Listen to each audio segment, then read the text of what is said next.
Chères Martiniquaises, chers Martiniquais, en cette période de fête et de partage, mes pensées vont en premier lieu vers celles et ceux qui sont éprouvés par la maladie ou par la perte d'un proche, aux personnes isolées ou en état de grande précarité. Je pense également à nos personnels de santé, de secours et à nos forces de sécurité qui veilleront sur nous durant cette nuit de la Saint-Sylvestre. Je veux leur exprimer toute ma reconnaissance et ma gratitude pour leur engagement quotidien au service de la population. L'occasion m'est donnée, pour la deuxième année consécutive, de vous dire le plaisir et surtout la fierté que j'ai de servir dans ce beau territoire. La Martinique possède de nombreux atouts à bien des égards. Je pense naturellement à sa biodiversité, sa géologie unique et sa richesse culturelle qui lui ont valu l'obtention en seulement 2 ans de 3 labels prestigieux à l'UNESCO. Patrimoine culturel immatériel pour la Yole-Ronde, patrimoine mondial pour le volcan et les forêts de la montagne Pelée et des Pitons du Nord, et réserve mondiale de biosphère pour l'ensemble du territoire terrestre et marin. Je pense aussi au patrimoine culturel et exceptionnel de la Martinique, à la faveur de ces établissements et associations culturelles qui continuent de faire vivre la tradition et font un travail de transmission remarquable. Je veux également mentionner l'ambition économique de la Martinique, tournée vers la Caraïbe et à l'international grâce au projet d'extension et de modernisation du grand port maritime, qui augmentera l'activité portuaire et créera de l'emploi, mais aussi l'extension récemment inaugurée de son aéroport. Ainsi, la Martinique se singularise par ses secteurs d'activité dont l'innovation et l'excellence sont de mieux en mieux reconnus.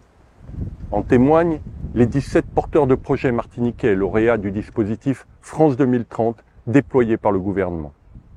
Enfin, notre territoire rayonne partout dans la région Caraïbe grâce à la présence stratégique de forces opérationnelles maritimes et militaires qui concourent par une coopération active avec leurs homologues de la Caraïbe à la lutte contre le narcotrafic, la recherche et le sauvetage en mer ou la protection contre les pollutions maritimes.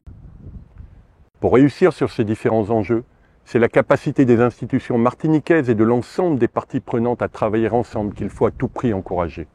Services de l'État, collectivités, associations doivent, comme sur Niol, œuvrer de concert.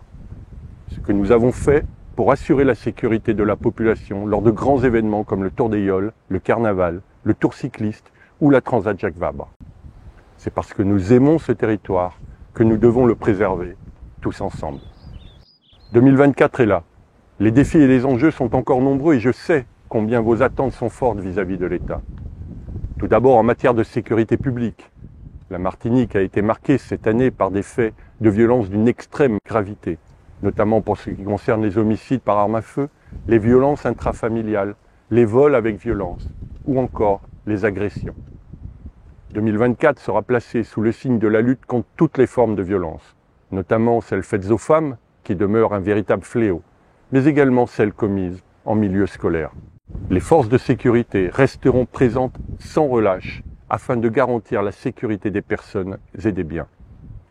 Au renfort de la police nationale reçue en 2023, viendra s'ajouter la création de 3 nouvelles brigades de gendarmerie annoncées par le président de la République, qui compléteront les 21 brigades déjà existantes et accroîtront la présence des forces de l'ordre sur l'ensemble du territoire.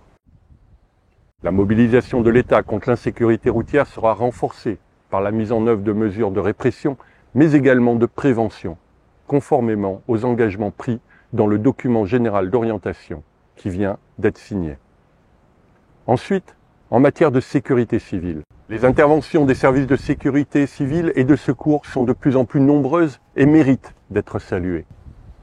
La lutte contre les incendies fait partie des engagements du gouvernement. C'est à ce titre que le service d'incendie et de secours bénéficiera d'une subvention de 2,3 millions d'euros de l'État qui permettra l'achat de 16 véhicules de lutte contre les incendies. L'État soutient aussi la montée en puissance du service d'incendie et de secours en matière d'intervention sur les navires et de gestion des victimes de séismes. De même, les actions de sensibilisation et de prévention contre les risques naturels majeurs resteront au centre des préoccupations des services de l'État. C'est ma responsabilité de veiller en tout temps au maintien de la capacité opérationnelle de l'État et à gérer les crises et tout risque de catastrophes naturelles. L'État sera aussi présent en matière d'emploi et de solidarité. L'accès à l'emploi restera l'un des objectifs majeurs de l'État qui continuera d'accompagner les demandeurs d'emploi et les porteurs de projets générateurs de richesses. En 2023, ce sont près de 3500 contrats d'engagement jeunes, 1800 contrats aidés et 2000 contrats d'apprentissage qui ont été financés. Ce déploiement continuera en 2024 pour apporter aux jeunes Martiniquais des perspectives d'avenir pour les amener à servir plus grand que soi. Sur le plan des solidarités, la mise en œuvre du pacte de solidarité permettra de décliner à l'échelle du territoire un ensemble de mesures cofinancées par l'État et les collectivités afin de lutter efficacement contre la pauvreté et les inégalités. La solidarité, c'est aussi redonner du pouvoir d'achat aux Martiniquais en luttant contre la vie chère. Nous poursuivrons encore cette année les échanges avec l'ensemble des acteurs de la chaîne de valeur afin de renforcer le bouclier qualité-prix. Enfin, c'est en matière de transition écologique que l'État continuera à s'investir. Face aux défis de la transition écologique, la mobilisation des collectivités territoriales et de leurs partenaires a permis d'allouer à la Martinique 13,3 millions d'euros au titre du Fonds vert 2023. 26 lauréats porteurs de projets ont bénéficié de cet accompagnement financier. En 2024, ces fonds inédits continueront à soutenir les grands projets d'investissement en matière de résilience des bâtiments, de lutte contre les risques et de sobriété énergétique. Chers concitoyens, la Martinique aura besoin d'unité et de solidarité pour relever ces défis grâce aux efforts collectifs de tous, collectivités, associations, opérateurs et services de l'État, et grâce à vos efforts également. C'est cet esprit de concorde qui nous permettra de continuer à faire avancer et rayonner ce territoire dont nous sommes si fiers. C'est sur cette note d'optimisme que je souhaite à toutes et à tous, en mon nom et au nom de l'ensemble des agents de l'État, une très bonne année. Que 2024 vous apporte, ainsi qu'à vos proches, santé, prospérité et réussite.